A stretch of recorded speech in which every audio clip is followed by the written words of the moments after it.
Hello दोस्तों। आज हम पढ़ने वाले हैं क्लास 10th के नॉन हिंदी। इसमें हम बताने वाले हैं objective and subjective chapter by chapter. ठीक है, तो आप इस पूरा वीडियो को देख लीजिएगा तो आपको इजली में समझ में आ जाएगा और 2024 के लिए बहुत ज़्यादा फ़ायदेमंद पावरफुल होने वाला है। पढ़ते हैं सवाल नंबर की ओर। अशोक का सच त्याग शीर्षक पाठ में किसने कहा, जब तक मेरे शरीर में प्राण रहेंगे अहिंसा ही मेरा धर्म होगा। तो सम्राट अशोक ने कहा था। Option number C. देख सकते हैं चैप्टर नंबर 5 है। इसी तरह आपको चैप्टर नंबर 6, 7 ऑब्जेक्टिव सब्जेक्टिव दोनों आपको सॉल्व कराते हुए चलेंगे और कम समय में, आपको समय में नहीं बर्बाद करेंगे। ठीक ना।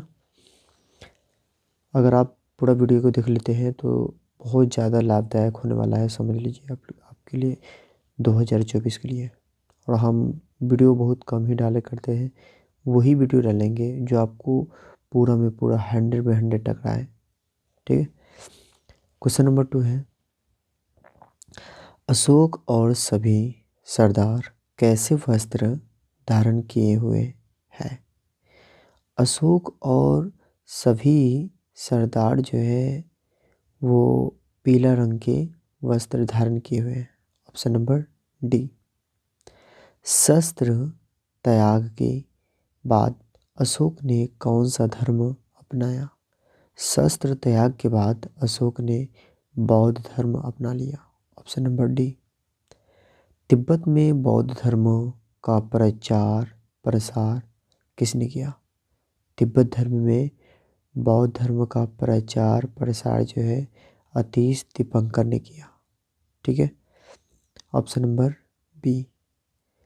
अशोक का शस्त्र त्याग शीर्षक एकांकी में किसके महत्व पर प्रकाश डाला गया है। तो अहिंसा के महत्व पर प्रकाश डाला गया है। Option number B. 4 साल से युद्ध के पश्चात कौन जीता नहीं जा सका। 4 साल से युद्ध के पश्चात कलिंग से जीता नहीं जा सका। ऑप्शन नंबर सी।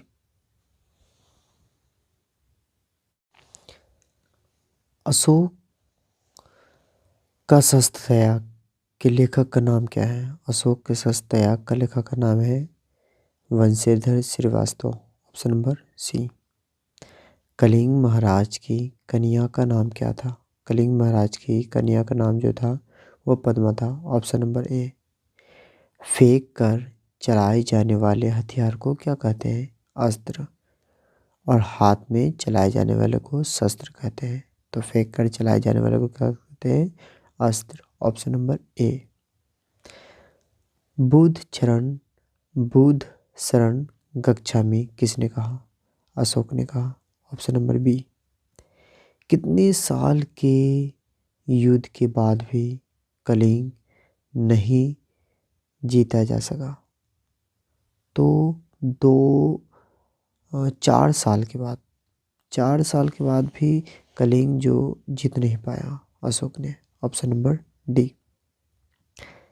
स्वयं पकड़ में आना का अर्थ क्या होता है। स्वयं पकड़ में आना का अर्थ होता है कि आत्मसमर्पण का।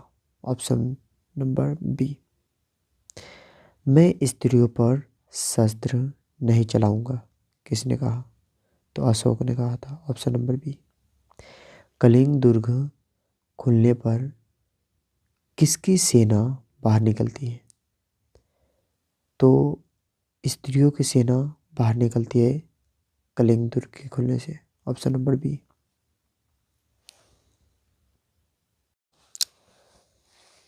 मैं स्त्री वध नहीं करूंगा यह पंक्ति किसने कहा।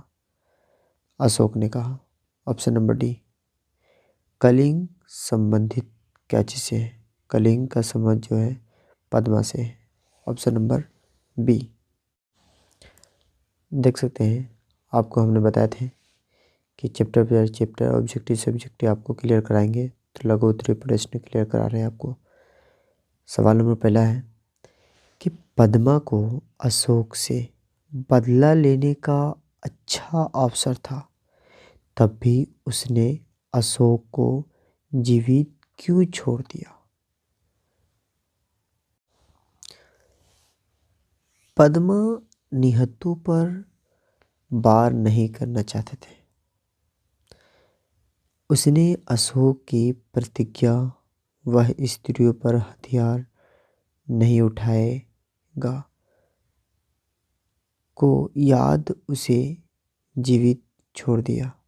यानी कि पद्मा यह कहते हुए छोड़ दिया कि अगर आप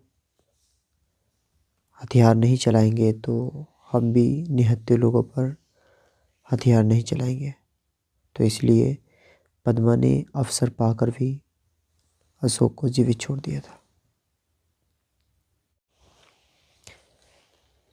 पद्मा के ललकारने पर भी अशोक ने युद्ध करना स्वीकार क्यों नहीं किया?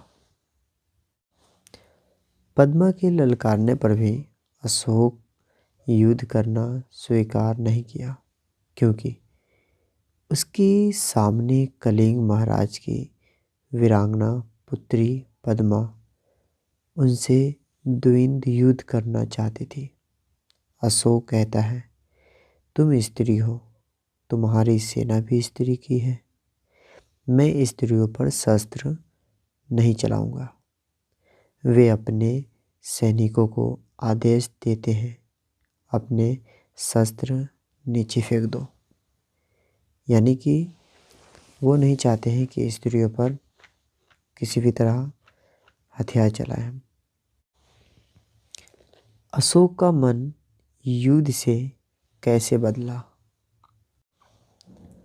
अशोक का मन युद्ध से इसलिए बदल गया क्योंकि कलिंग के महाराज के मारे जाने के और उनके सेनापति के बंदी हो जाने के बाद युद्ध का नेतृत्व करने महाराज की कन्या पद्मा आती है। अशोक अपने सामने स्त्रियों को सेना देकर हथियार फेंक देते हैं। पद्मा युद्ध के लिए ललकारती है तो अशोक कहता है कि शस्त्र स्त्रियों से युद्ध करने की इजाज़त नहीं देता। पद्मा कहती है, क्या शस्त्र की आज्ञा है कि तुम निहत्थे लोगों पर हत्या करो? अशोक सिर झुका लेते हैं, लाखों प्राणियों की हत्या की है हमने, अब मेरा सर काट लीजिए। मन ही मन कभी कभी युद्ध न करने का निर्णय लेते हैं। इसलिए अशोक ने युद्ध करने से अशोक का मन युद्ध से बदल जाता है। यानी कि उनका भी मन जो है ना, नहीं चाहता है कि युद्ध किया जाए। तो याद रखिएगा, एक एक पॉइंट अगर याद रखते हैं तो बहुत फ़ायदेमंद होने वाला है आपको। सैनिकों को उत्साहित करने के लिए पद्मा ने क्या कहा? सैनिकों को उत्साहित करने के लिए पद्मा ने कहा कि अपने सैनिकों को उत्साहित करने के लिए राजकुमारी पद्मा ने अपने सैनिकों को संबोधित करते हुए कही कि तुम वीर कन्या, वीर भगनी और वीर पत्नी हो। जिस सेना ने तुम्हारे पिता, भाई, पुत्र और पति की हत्या की है, आज उसी से तुम्हें लोहा लेना है। तुम प्रण करो कि जननी जन्मभूमि को पराधीन होते हैं। देखने से पहले तुम सदा के लिए अपनी आंखें बंद कर लोगे। यदि पूछे आपको सवाल नंबर 5 कि अस्त्र और शस्त्र के अंतर को लिखे, कुछ नहीं बल्कि आपको कहना है कि अस्त्र हाथ से फेंक कर चलाए जाने वाले हथियार को अस्त्र कहते हैं, जबकि शस्त्र हाथ में थाम कर चलाया जाने वाला हथियार को शस्त्र कहते हैं, जैसे तलवार वगैरह वगैरह। और अस्त्र जैसे बंदूक या तीर वगैरह वगैरह। ठीक है। चैप्टर नंबर 6 है ईर्षा तू न गे मेरे मन से। सवाल नंबर पहला है कि चिंता को लोग क्या कहते हैं? चिंता को लोग चीता कहते हैं। ऑप्शन नंबर ए। बाजार की मक्खियों को छोड़कर एकांत की ओर भागो, यह किसने कहा था? तो नीतीश ने कहा था कि बाजार की मक्खियों को छोड़कर एकांत की ओर भागो। Option number B. ईर्षा तू न गे मेरे मन से शीर्षक पाठ में कहा गया है जिसे किसी भी प्रचंड चिंता ने पकड़ लिया है, उस बेचारी की जिंदगी ही क्या करती है? खराब हो जाती है। क्या हो जाती है? खराब हो जाती है। Option number C. सही संतुलित जीवन के प्रति एक दृष्टिकोण विकसित करने की सीख किस शीर्षक पाठ से मिलती है? Option number D. ईर्षा तू न गे मेरे मन से।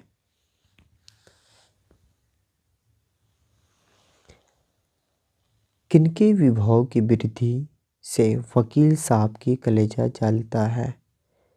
तो बीमा एजेंट की वृद्धि से वकील साहब का कलेजा जलता है। Option number C. किसी व्यक्ति के पतन का कारण क्या होता है? झूठ बोलना। क्या होता है? झूठ बोलना। Option number C. ईर्षा का संबंध किससे होता है? ईर्षा का संबंध प्रतिद्वंद्वियों से होता है। Option number B. ईर्षा तू न गे मेरे मन से निबंध में हृदय पर दंश के दाह को कौन भोगता है? Option number C. ईर्षा तू न गे मेरे मन से। ईर्षा का संबंध होता है प्रतिद्वंद्विता से। अभी जस्ट बोले हैं, जो सवाल नंबर 7वां था वही सवाल नंबर 9 है। यानी कि ईर्षा का संबंध किसे है? तो प्रतिद्वंद्विता से। Option number C. तुम्हारी निंदा वही करेगा जिसकी तुमने भलाई की है, किसने कहा? तो ईश्वर चंद्र विद्यासागर ने कहा। Option number C. ईर्षा को क्या कहा गया है? ईर्षा को क्या कहा गया है? तो ईर्षा को अनोखा वरदान कहा गया है। Option number D.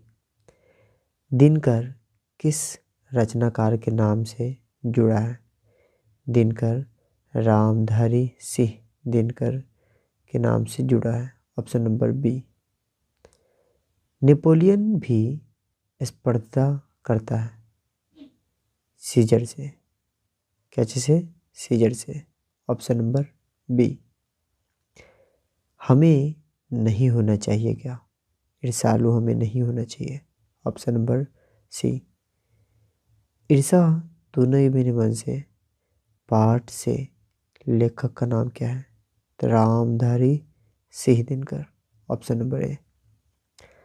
लेखक के अनुसार निंदा की माँ है कौन? ईर्षा। लेखक के अनुसार यानी कि निंदा की माँ कौन है? ईर्षा है। और ईर्षा की बड़ी बेटी का नाम क्या है? निंदा। ऑप्शन नंबर ए। ईर्षा तू न गे मेरे मन से पाठ में वकील साहब के बगल में कौन रहता है? तो वकील साहब के बगल में यानी कि बीमा एजेंट रहता है, जिससे वकील साहब को ईर्षा हो जाती है। Option number C. ईर्षा सबसे पहले किसे जलाती है? ईर्षा जो है सबसे पहले उसे जलाती है जिसके हृदय में उसका जन्म होता है। Option number A Ramdhari Singh Dinkar का जन्म कहाँ हुआ? तो बिहार में हुआ। Option number C. वकील साहब है क्या? वकील साहब एक तरह का ईर्ष्यालु व्यक्ति माना गया है। ऑप्शन नंबर ए। निंदा है ईर्ष्या की बड़ी बेटी का नाम। अभी हमने बताया है कि निंदा है ईर्ष्या की बड़ी बेटी का नाम।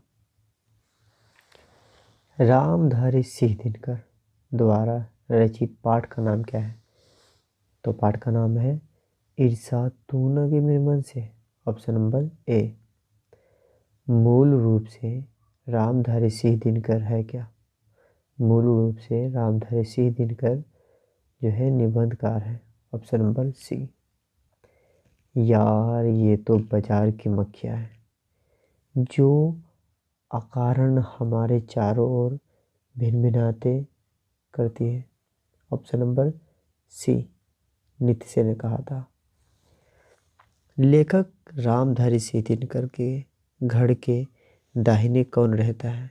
तो दाहिने में वकील साहब रहता है लेखक के। ऑप्शन नंबर ए।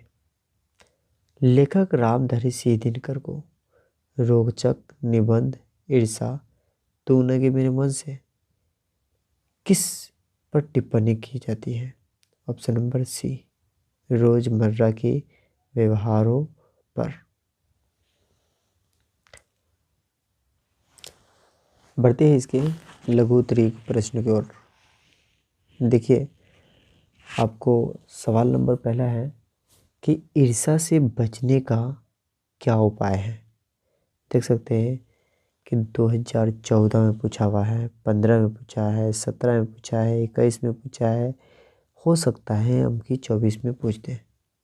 यानी कि आपको बहुत ज़्यादा इम्पोर्टेंट एक नंबरी 2 नंबरी आपको इसी वीडियो में सोल्व कराते चलेंगे, वो भी चैप्टर बाय चैप्टर। यानी कि यूँ समझ लीजिए अगर हमारा पूरा वीडियो देख लेते हैं, इससे पहले भी आपको 5 चैप्टर तक बता दिए थे, यानी कि 4 चैप्टर तक। आज 5 से स्टार्ट किए हैं, ठीक ना। जहाँ तक होगा चैप्टर बाय चैप्टर एक नंबरी 2 नंबरी आपको हल कराते हुए चलेंगे। यानी कि एक आध दो और वीडियो डालेंगे नॉन हिंदी आपका पूरा कंप्लीट। आपको इससे यानी कि 60 से 70% नंबर आपको निश्चित तौर पर टकरा जाएगा अगर आप इस वीडियो को देखते रहिएगा और हमारे यूट्यूब चैनल को जुड़े रहिएगा तो, ठीक है। तो चलते हैं सवाल की ओर। क्या लिखा हुआ है कि ईर्ष्या से बचने के क्या उपाय हैं? तो ईर्ष्या से बचने की मानसिक अनुशासन है, यानी कि दिमाग है। सबसे पहले तो इंसान अगर दिमाग में चाह ले कि किसी से ईर्ष्या हम ना करें, या अगर हमको किसी से ईर्ष्या हो रहा है तो आखिर में क्यों हो रहा है? तो जानते हैं जो व्यक्ति ईर्ष्यालु स्वभाव का होता है उसे फालतू बातों के बारे में सोचने की आदत छोड़ देनी चाहिए। मतलब फालतू बात सोचना ही नहीं चाहिए। उसे यह भी पता लगाना चाहिए कि जिस अभाव के कारण वह ईर्ष्यालु बन गया है उसकी पूर्ति रचनात्मक तरीका क्या है। यानी कि जिसकी वजह से वह ईर्ष्या कर रहा है आखिर में उसका सही तरीका क्या है कि उसका सही तरीके से हम लोग उसको जो चाहिए हमको वो सफलता प्राप्त कर लूँ।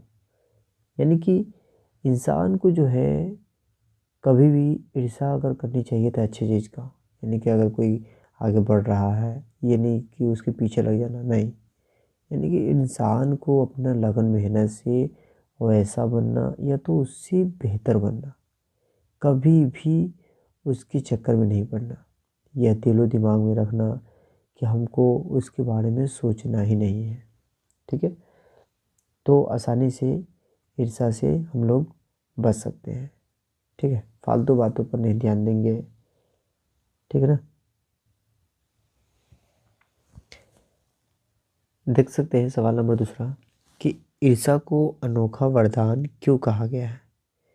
ईर्ष्या को अनोखा वरदान क्यों कहा गया है? ईर्ष्या को अनोखा वरदान इसलिए कहा गया है कि जिस मनुष्य में ईर्ष्या घर बना लेती है वह उन चीज़ों से आनंद नहीं उठाता जो उसके पास मौजूद भी बना होती है ना, वह उन चीज़ों से भी आनंद नहीं उठाता जो इसके पास मौजूद है, बल्कि उन वस्तुओं से भी दुख उठाता है जो दूसरे के पास है। उसके मन में अपना वस्तु से संतोष नहीं होता, पराई वस्तु से डाह होती रहती है कि सारा संपत्ति सारा कुछ मेरा हो जाए। इसीलिए ईर्ष्या को अनोखा वरदान कहा गया है। देख सकते हैं सवाल नंबर 3, ईर्ष्या की बेटी किसे और क्यों कहा गया है। ईर्ष्या की बेटी का नाम निंदा है क्योंकि निंदा ईर्ष्या से भी उत्पन्न होती है। जो व्यक्ति ईर्ष्यालु होता है वही व्यक्ति बुरी किस्म का निंदक भी होता है।